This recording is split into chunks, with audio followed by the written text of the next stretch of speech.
RRB NTPC group D previous questions with explanation program లో భాగంగా మనం ఈ రోజు ఎలక్ట్రిసిటీలోని సెకండ్ పార్ట్ గురించి మాట్లాడుకుందాం. నేను కాన్సెప్ట్ తో పాటుగా బిట్ కూడా చెప్తున్నాను, ఆ విషయాన్ని గమనించాలి. బోర్డు మీద తెలుగులో రాసినా ఇంగ్లీష్ లో రాసినా బోత్ మీడియంస్ కి అర్థమయ్యే విధంగా చెప్తున్నాను. ఈ వీడియోని ఇదే ఫస్ట్ సారి చూస్తున్నాను అనుకున్నటువంటి వారు గతంలో ఉన్నటువంటి వీడియోని కూడా ఒకసారి చూడండి. అది చూస్తేనే మీకు కంప్లీట్ గా టాపిక్ అనేది అర్థమవుతుంది. Okay, right. ఇంకా ఎవరైనా మన ఛానల్ ని సబ్స్క్రైబ్ చేసుకోకపోతే సబ్స్క్రైబ్ చేసుకోండి. పక్కనే ఉన్న బెల్ ఐకాన్ ని గట్టిగా ప్రెస్ చేయండి. Right, number 1 question. 1 కూలంబ్ ఆవేశం ఎన్ని ఎలక్ట్రాన్లకు సమానం అన్నాడు. 1 కూలంబ్ ఆవేశం ఎన్ని ఎలక్ట్రాన్లకు సమానము? 1 coulomb charge is equal to how many electrons అన్నాడు అనమాట. ఓకే, 1 కూలంబ్ చార్జ్ అనేది ఎన్ని ఎలక్ట్రాన్లకు ఈక్వల్ అని అడిగాడు. Option A 2.6 into 10 to the power of 19 electrons. Option B 6.2 into 10 to the power of 19 electrons. Option C 2.65 into 10 to the power of 18 electrons. Option D 6.25 into 10 to the power of 18 electrons. Okay, మనం గత class లో చెప్పుకున్నాం electricity అంటే ఆవేశాల ప్రవాహము లేదా ఎలక్ట్రాన్ల ప్రవాహమే విద్యుత్ అని చెప్పి. ఈ ఆవేశాన్ని Q అనేటువంటి అక్షరంతో సూచిస్తారని మాట్లాడుకున్నాం. Q అనేటువంటి అక్షరంతో మాట్లాడితే నేను చెప్పాను. ఎలక్ట్రాన్ యొక్క ఆవేశ విలువ -1.602 into 10 to the power of -19 coulombs. ఇది ఎలక్ట్రాన్ యొక్క ఆవేశ విలువని తెలుపుతుంది అనమాట. అయితే Q is equal to N into E అంటారమ్మా. అంటే that means N means number of అని అర్థం అనమాట. The total number of electrons అని అర్థం. Clear? Q is equal to the total number of electrons అని అర్థం. మనకు కావాల్సింది N కాబట్టి N is equal to Q by E అని రాయాలి. N is equal to Q by E అంటే ఇక్కడ ఎలక్ట్రాన్స్ అని అర్థం అన్నమాట. ఇది N is equal to Q by E. Q కి ప్రమాణం ఏంటి? కూలంబ్ అన్నమాట. అంటే that means 1 coulomb by electron యొక్క ఆవేశ విలువ ఎంత? 1.602 into 10 to the power of -19 coulombs. అంటే that means 1.6 into 10 to the power of -19 coulombs. Coulomb కి పోతది. అంటే 1/1.6 into 10 to the power of 19 అని వచ్చింది. క్లియర్? ఇప్పుడు దాన్ని ఒకసారి చూద్దాం. 1/1.6 into ఈ 10 to the power of -19 పైకి వెళ్ళింది అనుకోండి, అప్పుడు ఏమవుతుంది? 10 to the power of 19 అవుతుంది. క్లియర్? ఇక్కడ ఈ 1.6 ని మనం పాయింట్ లో లేకుండా చేయాలంటే 10 తో గుణిస్తాం అనుకోండి, 16 అయిపోతుంది కదా, నో ప్రాబ్లం. అయితే ఈ 1.6 ని 10 తో గుణించినప్పుడు పైన ఉన్నటువంటి దాన్ని కూడా లవాన్ని కూడా నామినేటర్ ని కూడా 10 తో మనం గుణించవలసి ఉంటుంది అనమాట, మల్టిప్లై చేయవలసి ఉంటుంది. కాబట్టి 1 into 10 బై 1.6 into 10 16 బై అదే into 10 to the power of 19. 2 5ల 2 8ల సో 8 5 0.8 ఆర్ల 48 2 0 8 ఏళ్ళ 16 4 0 8 0.625. That means 0.625 into 10 to the power of 19. అయితే ఇక్కడ విషయం మనం గమనించాలి.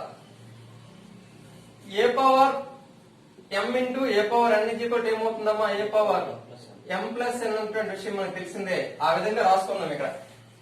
అప్పుడు 0.625 into 10 to the power of 18 into 10 to the power of 1 అని రాసుకోవచ్చా లేదా? అండ్ దట్ మీన్స్ ఇక్కడ ఈ 10 ని దీంతో మల్టిప్లై చేయడం ద్వారా ఈ పాయింట్స్ ని మనం తీసివచ్చేటటువంటి ఉద్దేశం అన్నమాట. ఆ విధంగా 0.625 into 10 అంటే ఏమవుతుంది? 6.25 into రిమైనింగ్ ఎంత ఉంది? 10 to the power of 18.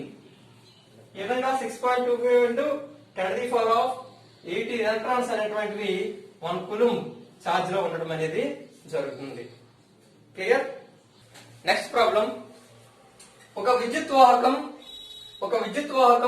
1 యాంపియర్ల current ను తన గుండా పంపినప్పుడు 2000 జౌల్లో ఉష్ణశక్తి విడుదలవుతుంది. ఒకవేళ కరెంటును రెట్టింపు చేస్తే విడుదలైన ఉష్ణం ఎంత అన్నాడు.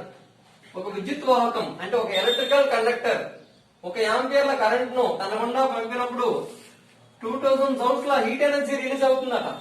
అయితే ఒకవేళ కరెంట్ ని రెట్టింపు చేస్తే అంటే డబుల్ చేస్తే అప్పుడు రిలీజ్ అయినటువంటి హీట్ ఎంత అని అడిగాడు అనమాట.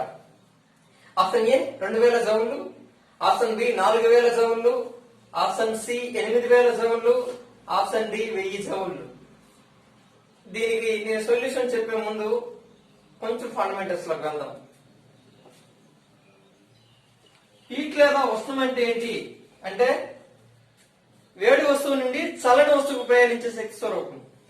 వేడి వస్తువు నుండి చల్లని వస్తువుకు ప్రయాణించే శక్తి స్వరూపమే ఉష్ణం. ఈ ఉష్ణానికి సీజియస్ ప్రమాణం కెలోరీ. సీజియస్ ప్రమాణం ఏది? కెలోరీ. ఎంకేఎస్ ప్రమాణం కిలో కెలోరీ. ఎంకేఎస్ ప్రమాణం కిలో కెలోరీ. అదేవిధంగా ఎస్ఐ ప్రమాణం ఏమో జౌల్ అన్నమాట. ఎస్ఐ ప్రమాణం జౌల్. అదేవిధంగా హీట్ కి ఎగ్ కూడా ఒక ప్రమాణమే. ఎగ్ కూడా ఒక ప్రమాణమే. అంటే ఇక్కడ జౌల్ ఎందుకు వచ్చింది? ఉష్ణం అంటే జౌల్లో అంటే ఎస్ఐలో అడిగాడు అనమాట. దానికోసమే నేను చెప్పాను దాన్ని. Okay right. ఇప్పుడు ప్రాబ్లం వెళ్దాం. ఒక విద్యుత్ వాహకం 1 ఆంపియర్ల కరెంట్ తన గుండా పంపినప్పుడు 2000 జౌల్ ఉష్ణ శక్తి విడుదలవుతుందట. అలా కాకుండా ఈ కరెంట్ ని రెట్టింపు చేసాడు అనుకోండి, అంటే 1 ఆంపియర్లు ఉన్నదాన్ని 2 ఆంపియర్లు చేసాడు అనుకోండి, అప్పుడు హీట్ ఎనర్జీ ఎంత వస్తుంది అనేది జౌల్లో చెప్పమన్నాడు అనమాట. క్లియర్? చూడమ్మా, Q is equal to I square RT అనేటువంటి రిలేషన్ మనం తెలుసుకోవాలా.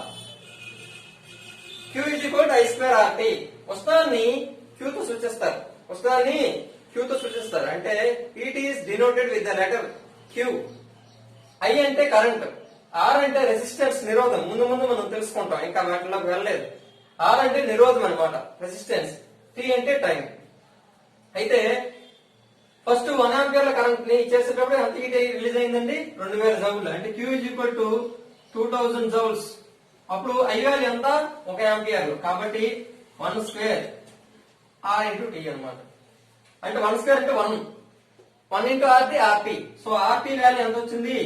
2000 జౌళ్ళు. RT వాల్యూ ఎంతమ్మా? 2000 జౌళ్ళు. ఇప్పుడు సెకండ్ కేసులోకి వద్దాం. ఒకవేళ కరెంట్ ని రెట్టింపు చేస్తే అంటే I వాల్యూ ఏమైంది? 1 ఉండే తోలి ఇప్పుడు 2 అయింది అనుకోండి. So if I is equal to 2 అయింది అనుకోండి, అప్పుడేమవుతామా? అప్పుడేమవుతుంది? Q is equal to I square RT. కాబట్టి I వాల్యూ 2 వేసాం అనుకోండి, 2 square RT. Okay, 2 square RT అంటే అప్పుడు ఏమవుతుంది? 4 RT. Q is equal to ఏమవుతుంది? 4 RT. 4 RT అనమాట. ఆల్రెడీ మనం RT వాల్యూ కట్టాం 2000 జౌలు. దాన్ని అందరూ సబ్స్టిట్యూట్ చేసేయడమే. అంటే అప్పుడు ఏమవుతుంది? 4 ఇంటూ 2000 జౌల్స్ ఇది ఈక్వల్ టు ఎంత అవుతుందమ్మా? 8000 joules. So Q is equal to ఎంత అవుతుంది? 8000 జౌల్స్ అవుతుంది అనమాట. క్లియర్? నెక్స్ట్ అమ్మా థర్డ్ బిట్. కింది వాటిలో ఉష్ణపరంగా మంచి వాహకం కానీ విద్యుత్ పరంగా కానిది ఏది? Which of the following is a good conductor of heat but bad conductor of electricity అని అడిగాడు. ఓకే, కింది వాటిలో ఉష్ణపరంగా మంచి వాహకం కానీ విద్యుత్ పరంగా కానిది ఏది అని అడిగాడు. Option A celluloid, option B rubber, option C asbestos, option D mica. మనం గత వీడియోలో ఎలక్ట్రికల్ కండక్టర్స్ అంటే ఏంటి, ఇన్సులేటర్స్ అంటే ఏంటో చెప్పుకున్నాం. విద్యుత్ వాహకాలు అంటే ఏంటి, విద్యుత్ బంధకాలు అంటే ఏంటి, అర్ధవాహకాలు అంటే ఏంటి, సెమీ కండక్టర్స్ అంటే ఏంటి అని చెప్పుకున్నాం. ఓకే, అయితే ఈ మైకా అనేటువంటిది దీంట్లో ఆన్సర్ అవుతుందమ్మా. మైకా అనేటువంటిది ఆన్సర్ అవుతుంది. మనకు తెలుసు ఐరన్ బాక్స్. ఓకే,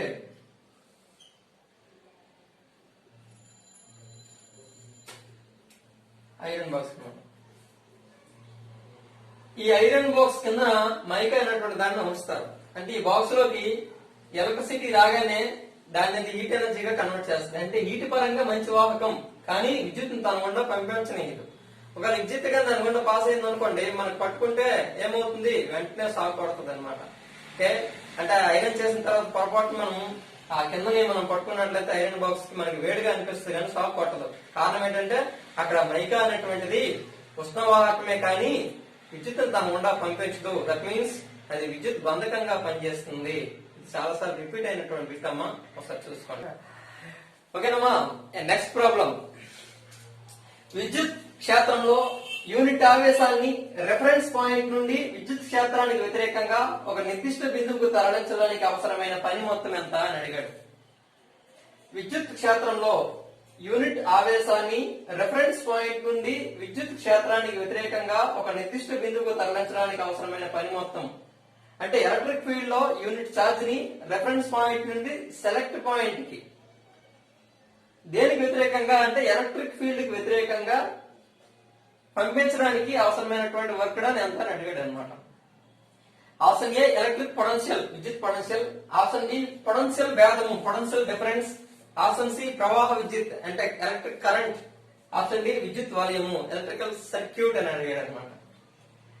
ఓకే, దీనికి ఆన్సర్ అయితే ఎలక్ట్రిక్ పొటెన్షియల్ విద్యుత్ పొటెన్షియల్. ఓకే, విద్యుత్ పొటెన్షియల్ నేను సింపుల్ గా చెప్పిస్తే మీకు అర్థం కాదు కాబట్టి బేసిక్స్ నుండి మనం వెళ్దాం.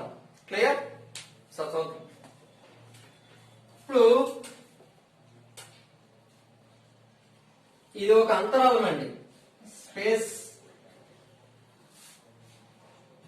ఇది P అనేటువంటి ఒక బిందువు, ఇది Q అనేటువంటి ఒక బిందువు. ఓకే, ఇక్కడ ఎలక్ట్రాన్లు సార్ తక్కువగా ఉన్నాయి సార్, ఇక్కడ ఎలక్ట్రాన్లు సార్ ఎక్కువ ఉన్నాయి సార్. అవునేమా, ఎక్కువ ఉన్నాయి. ఎక్కడైతే ఎలక్ట్రాన్లు తక్కువగా ఉన్నాయో అక్కడ పాజిటివ్ ఛార్జెస్ ఎక్కువగా ఉన్నాయి అనేటువంటి విషయాన్ని మనం తెలుసుకోవాలి. సో ఎలక్ట్రాన్లు తక్కువగా ఉన్నాయి, నెగిటివ్ ఛార్జెస్ అనేవి తక్కువ ఉన్నాయి కానీ పాజిటివ్ ఛార్జెస్ ఎక్కువ ఉన్నాయి అనుకోవాలి. అప్పుడు దీన్ని హై పొటెన్షియల్ అంటారు. ఏమంటారు? హై పొటెన్షియల్ అంటే అధిక పొటెన్షియల్ అంటారు అనమాట. అధిక potential, high potential. Clear? Electrons ఎక్కువ ఉన్నాయి కాబట్టి పాజిటివ్ ఛార్జెస్ తక్కువ ఉన్నాయి కాబట్టి దీన్ని అల్ప పొటెన్షియల్ అనాలి. ఏమనాలి? అల్ప పొటెన్షియల్, అల్ప పొటెన్షియల్. మనకి 2 బకెట్లు తీసుకుందాం. మనక ఈ రెండింటికి ఇలా కనెక్షన్ పెట్టాం. ఇందులోని ఇలాగ నీరు ఉంది, ఇందులో ఇలా ఉంది. అంటే రెండింటిలో కూడా ఈక్వల్ పరిమాణంలో నీరు ఉంది అనుకోండి, దీని నుండి దీనికి వాటర్ అనేది ఫ్లో అవుతుందా? అవ్వదు కదా. అలా కాకుండా ఈ పాత్రలో ఎక్కువ నీరు, ఈ పాత్రలో తక్కువ నీరు ఉందనుకోండి, అప్పుడు దీని నుండి దీనికి వాటర్ అనేది వస్తుందా రాదా? ఖచ్చితంగా వస్తుంది. అలాగే విద్యుత్ ప్రసారం జరగాలంటే, ఎలక్ట్రాన్లు ఒక ప్లేస్ నుండి ఇంకో ప్లేస్ జరగాలంటే, ఓకే, అవి తరవాలి, అవి తమ స్థానం నుండి ఇంకో స్థానానికి వెళ్ళాలంటే పొటెన్షియల్ డిఫరెన్స్ అనేది కూడా అవసరం, పొటెన్షియల్ భేదం కూడా అవసరం అనమాట. ఆ విధంగా ఉదాహరణకి అధిక పొటెన్షియల్ ఉంటే రెండో వైపున అల్ప పొటెన్షియల్ అనేది ఉండాలి. క్లియర్? అయితే ఎప్పుడు కూడా ధనావేశాలు అంటే అధిక పొటెన్షియల్ లో ధనావేశాలు ఎక్కువ ఉంటాయి, రుణావేశాలు తక్కువ ఉంటాయి. అల్ప పొటెన్షియల్ లో రుణావేశాలు ఎక్కువ ఉంటాయి, ధనావేశాలు తక్కువ ఉంటాయి. ఈ అధిక పొటెన్షియల్ లో ఉన్నటువంటి ధనావేశాలు ఎక్కడి నుండి ఎక్కడికి వెళ్తాయి అంటే ధనావేశాల యొక్క, ఓకే, ధనావేశాల యొక్క ప్రవాహ దిశ ఏది అంటే అధిక పొటెన్షియల్ నుండి అల్ప పొటెన్షియల్, అధిక పొటెన్షియల్ నుండి అంటే ఏవో ఎక్కువ ధనావేశాలు ఇటువైపు ఉన్నాయి కాబట్టి ఎక్కువ వైపు నుండి తక్కువ వైపుకి వెళ్తాయి. అది నేచురల్, సహజం, అది అంతే కదా. నీరు ఎక్కువ ఉన్న ప్లేస్ నుండి తక్కువ ఉన్న ప్లేస్కి వెళ్తుంది. ఇది కూడా అంతే. అధిక ధనావేశాలు ఇక్కడ ఎక్కువ ఉన్నాయి, అక్కడ తక్కువ ఉన్నాయి కాబట్టి ఎక్కువ ప్లేస్ నుండి తక్కువ ప్లేస్కి వెళ్తాయి. అంటే ధనావేశాల యొక్క ప్రవాహ దిశ అధిక పొటెన్షియల్ నుండి అల్ప పొటెన్షియల్ కి. ఓకేనా? దీన్నే మనం ఏమంటామంటే విద్యుత్ ప్రవాహ దిశ అంటారమ్మా. విద్యుత్ ప్రవాహ దిశ చాలా చాలా చాలా ఇంపార్టెంట్ గ్రూప్ డి లో, ఎంటర్పీసీలో. ఓకేనా? అదేవిధంగా కాన్స్టెంట్ ఎస్ఐలో కూడా విద్యుత్ ప్రవాహ దిశ ఎక్కడి నుండి ఎక్కడికి ఉంటుందని అడుగుతాడు. అధిక పొటెన్షియల్ నుండి అల్ప పొటెన్షియల్ కి. ఓకే, విద్యుత్ ప్రవాహ దిశ ఎక్కడి నుండి ఎక్కడికి ఉంటుందమ్మా? అధిక పొటెన్షియల్ నుండి అల్ప పొటెన్షియల్ కి ఉండడం అనేది జరుగుతుంది. అది అధిక పొటెన్షియల్ కి అల్ప పొటెన్షియల్ కి మధ్యన కొంత డిఫరెన్స్ అనేది ఉంటుంది కదా. ఆ డిఫరెన్స్ నే మనము పొటెన్షియల్ డిఫరెన్స్ అంటారు. ఏమంటారు? Potential difference. క్లియర్? పొటెన్షియల్ భేదము అని చెప్తాం అనమాట. ఇది ఎక్కడతో విడిచిపెట్టండి. క్లియర్?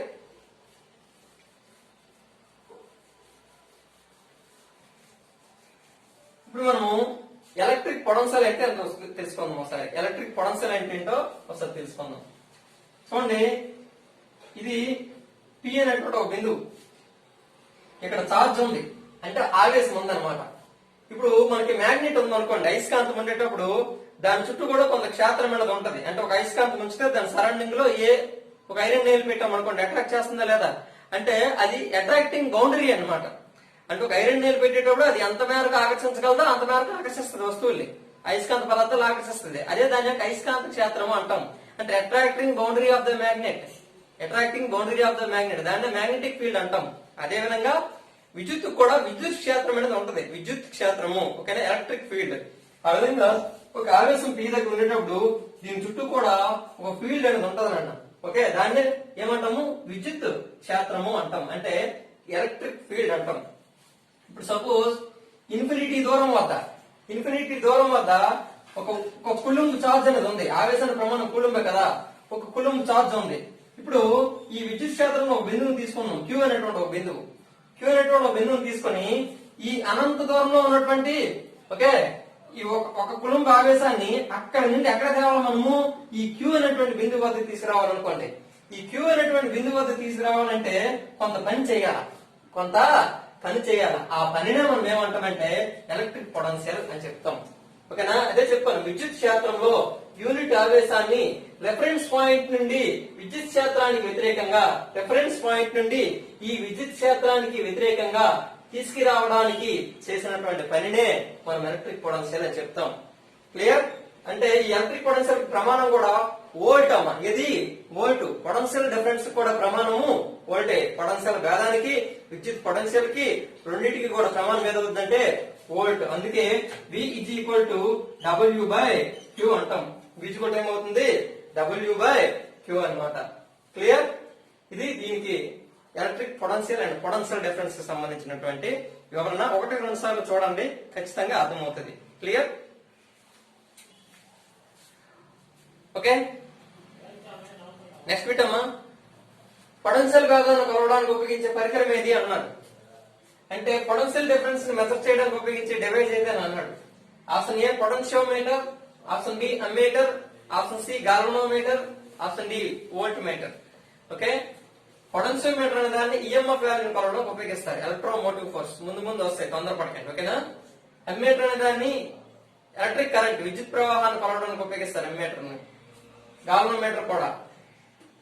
వోల్ట్ మీటర్ అనేటువంటి దాన్ని పొటెన్షియల్ భేదాన్ని కొలవడానికి ఉపయోగించడం జరుగుతుంది అన్నమాట. ఓకే, ఈ వోల్ట్ మీటర్ యొక్క సింబల్ ఇదమ్మా. వోల్ట్ మీటర్ ఎల్లప్పుడు కూడా వలయంలో సమాంతర సంధానంలో కలుపుతారు. ఏ విధంగా అంటే సమాంతర సంధానంలో కలపడం అనేది జరుగుతుంది. క్లియర్? ఇది ఈ రోజు మనం బిట్స్ ఎక్స్ప్లెనేషన్ సంబంధించినటువంటి క్లాసు. ఖచ్చితంగా మీకు ఉపయోగపడద్దని నేను అనుకుంటున్నాను. ఓన్లీ ఆర్ఆర్బి అండ్ టీపీసీని దృష్టిలో పెట్టుకొని నేను చెప్పడం లేదు. ఎస్ఐ, కానిస్టేబుల్, ఎస్ఎస్సి కూడా ఇది ఉపయోగపడతాయి. మీ ఫ్రెండ్స్ కూడా షేర్ చేయండి. ఎంతమంది చూస్తే నేను అంత అంటే మరింత ఎఫెక్ట్ పెట్టి వర్క్ చేయడానికి నాకు అవకాశం ఇచ్చిన వారు అవుతారు. Okay, definitely. ఇంకా ఇండియన్ హిస్టరీకి సంబంధించినటువంటి వీడియోలు డిస్క్రిప్షన్ లో ఇచ్చాను, వాటిని కూడా ఒకసారి చూడండి. దాదాపుగా గ్రూప్ డీలో 5 నుండి 6 మార్కులు వచ్చేటువంటి అవకాశాలు ఉన్నాయి. ఇంకా అథమెటిక్ రీజనింగ్ సంబంధించి ఆర్ఎస్ అగర్వాల్ బుక్ లో ప్రిపేర్ అవ్వాలి, డౌట్లు ఏమైనా ఉన్నాయనుకుంటే నాకు తెలిసి ఒక ఛానల్ ఉంది, రామన్ ఎడ్యుకేషనల్ అకాడమీ. ఆ ఛానల్ లింక్ కూడా నేను కింద పెడతాను, దాన్ని ఒకసారి చూడండి, సబ్స్క్రైబ్ చేసుకోండి. చాలా తక్కువ టైంలో ఆయన సక్సెస్ అవడం జరిగింది, తెలంగాణ ప్రాంతానికి చెందినటువంటి వ్యక్తి. ఆ ఛానల్ కూడా సబ్స్క్రైబ్ చేసుకోండి. Thank you for watching this video. ఈ వీడియో కనుక మీకు నచ్చినట్లయితే లైక్ చేయండి, షేర్ చేయండి. మరిన్ని వీడియోస్ కోసం మా ఛానల్ ని సబ్స్క్రైబ్ చేసుకోండి. Thank you. Your friends.